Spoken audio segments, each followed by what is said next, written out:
백두산의 북쪽 비탈에는 이도백화라는 마을이 들어서 있습니다.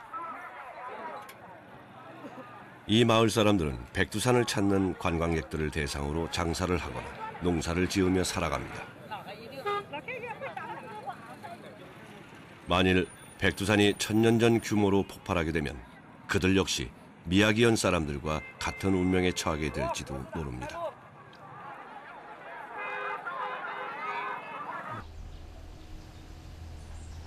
백두산의 폭발은 대기에도 영향을 미칩니다.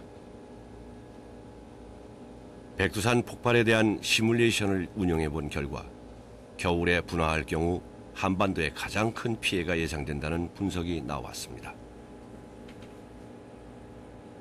백두산이 폭발한 날, 특히 북풍 기류가 있었다면 한반도는 북에서 남까지 1000km인데 화산재의 그 이동 영향은 한반도 전역을 덮고 주택, 농산물, 도로, 도시 모든 지역에 화산재가 몇 센치, 몇 밀리미터 그 두께로 덮게 되고요.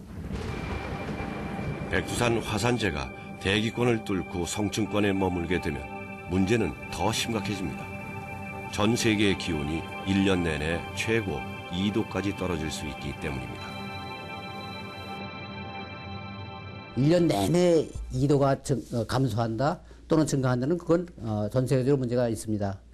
식량의 감소 또는 조류, 새, 또 물고기의 이상적인 그 이동, 또 식물, 농산물의 재배, 정산 등등의 영향도 있고 의학적으로 박테리아, 바이러스 등등의 정 또는 감소 등등까지도 영향을 크게 줄 수 있습니다.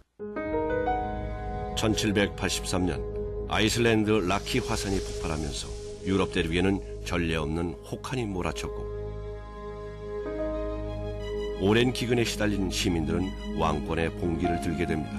1789년 프랑스 혁명이 일어난 것입니다. 인도네시아에서 탐보라 화산이 폭발했던 1815년 역시 여름이 없는 해로 기록되고 있습니다. 연평균 기온이 4도 가까이 떨어졌기 때문입니다. 백두산 천지 아래 100년이 넘도록 침묵하고 있던 마그마가 지금 세상을 뒤흔들 준비를 하고 있는 걸까요? 하지만 그건 어디까지나 가능성일 뿐입니다. 이곳은 북한과 중국의 땅.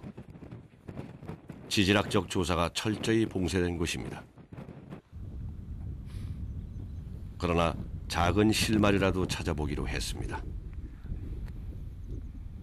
천지물이 대체로 한 70%는 강수로 들어오고 30% 정도가 지하수로 들어오고 있는데 그 지하수 유입되는 것 중에서 마그마 활동에 의해서 마그마의 기온에 물이 들어온다면은 그 마그마 기온의 흔적이 동위원수에 남아 있습니다. 마그마의 활동이 활발해지고 있다면 천지의 물에서 측정되는 수소와 산소의 동위 원소비가 일반 지표수와는 차이가 날 것이라는 게 장윤득 교수의 설명입니다. 천지의 물에 함유된 수소와 산소의 동위 원소비를 측정해봤습니다. 하지만 마그마의 활동이 활발해지고 있다는 증거를 얻을 순 없었습니다. 수소와 산소의 동위원소비가 마그마성에 가까운 그런 어떤 특징을 나타낼 것으로 저희들이 예측을 하였었는데 실제로 분석을 해보니까 거의 지표수에 가까운 그런 특성을 보였습니다. 뿐만 아니라 지난 수년간 백두산에서 빈번히 일어나던 화산성 지진 역시 감소하고 있는 것이 추세라고 합니다. 그러나 안심할 수 없다는 것이 학계의 입장입니다.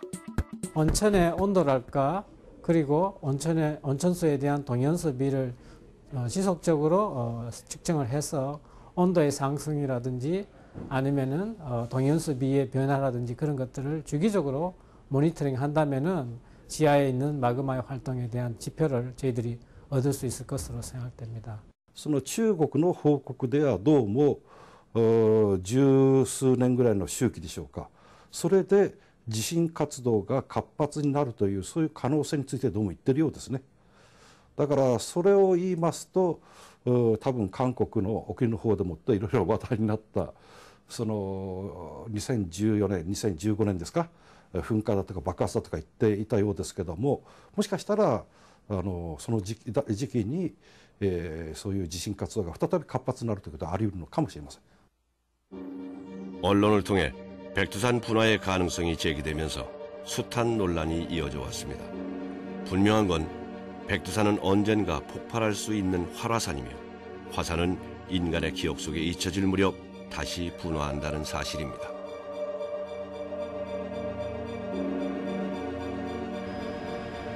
지금 우리는 분화의 가능성을 확률로 확인하고자 합니다.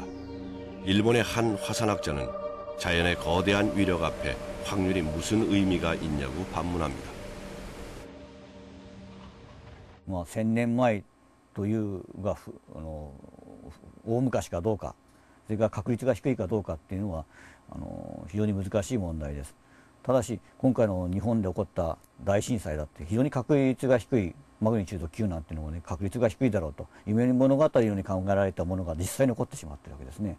それで原子力発電所とか大きな問題が起こってしまった。でも確率が低いからといってそれをないがしろにしておくのは非常にまずいですね。